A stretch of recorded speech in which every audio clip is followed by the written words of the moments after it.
Hey, how you doing? Justin back with you to learn another chord. This time we're going to check out how to play the A chord.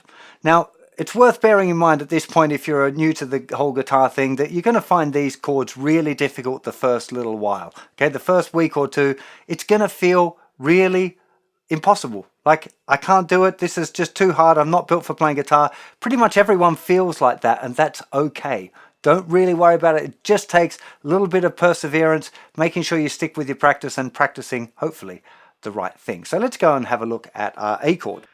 So here is our A chord. You can see that we've got 3 fingers all crammed into the same fret. Now, I want to point out that the traditional way of learning A chord is like this. All 3 fingers, 1, 2, 3, all in a line. But you can probably already see that first finger there is very, very far away from the fret. So to make that note sound clear, you'd have to press really, really, really, really hard. And that will make your finger hurt. So the fingering that I teach, it's got some other advantages as well, but you can see straight away now that these 2 fingers, fingers 2 and fingers 3, are right up next to the fret. And first finger sneaks in between them and is in fact a lot closer to the fret than any of the fingers were, or than even the middle finger was here in the traditional fingering. So I think it's also much better because, like changing to the D chord, look, first finger can stay in the same place when we're moving to a D chord and stay on the same string when we move to an E chord, okay, which are going to be the next chord that we learn. So lots of advantages to learning A chord this way. If you've learned it that way in the past and you're redoing a beginner's guitar course, then it's not a terrible thing to learn it that way. That's how I learned to play an A chord, but I think you're much better off learning this way. So let's start off fingers 1 first of all. It's going to go in the middle roughly of the fret, okay, maybe slightly toward the 2nd fret there, but it's the 2nd fret 3rd string. So 1, 2, 3rd string, and more or less the same place it was for our D chord, but just back a little bit, you know, half a centimeter or something like that. 2nd finger is then going to reach over the top and is going to go down right next to the fret on the 4th string, and 3rd finger is going to reach now underneath, still in the same fret on the 2nd string. Will feel a little bit cramped the first few times you do it. It feels a lot better after a week's practice, I can assure you. Okay, let's take it off, do that one more time. So first finger in the 2nd fret of the 3rd string. So 1, 2 on 1, 2, 3. Okay, and then slightly not right up at the fret, so just pull it back just a little bit.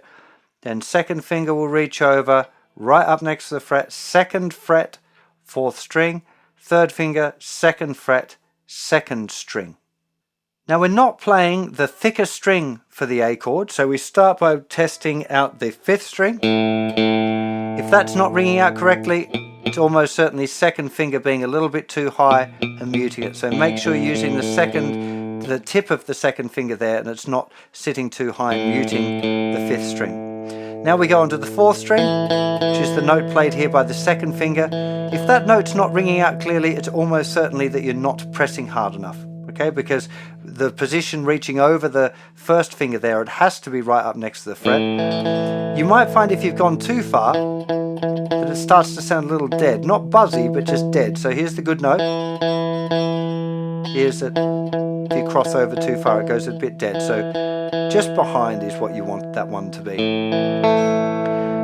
The note here on the 3rd string, if you're not getting that one, it's probably again just not pressing hard enough with the 1st finger. So try and really sneak the 1st finger up there in between the other 2 fingers, but without pushing the other 2 fingers past the fret. Okay, it might sound like this. That's not pressing hard enough. Now press still a bit rattly, a little bit harder. There we go. And we got the good note. 3rd finger should be right up next to the fret anyway. Because of the position of the fingers, most people will find that that note's probably one that's not going to need too much attention.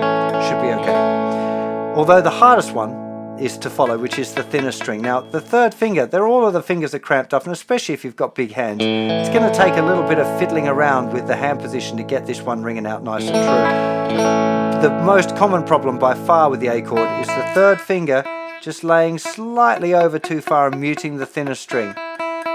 When you're practicing your A chord, of course you go through that same chord perfect program. So you've placed the fingers first finger, 2nd finger, third finger. You're not pressing too hard first of all. Remember, just getting them in the right place.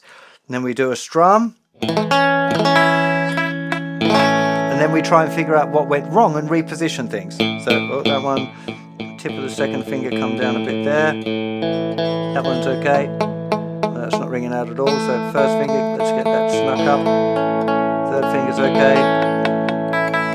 Up on the tip more. And then we've got that. Once we've tested all of the notes, we do that final strum. And we're going to tell ourselves, that's how I want you to go when I'm playing the A chord.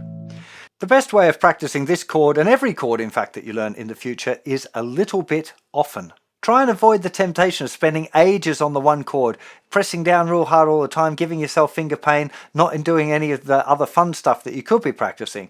Much better off sticking to a proper routine where you time yourself and you do 2, 3, 5 minutes, whatever, little bursts of practice where you can play it, take it off, put it down, on and off, getting used to what the chord feels like, practicing getting it right, and then stop and move on to another thing.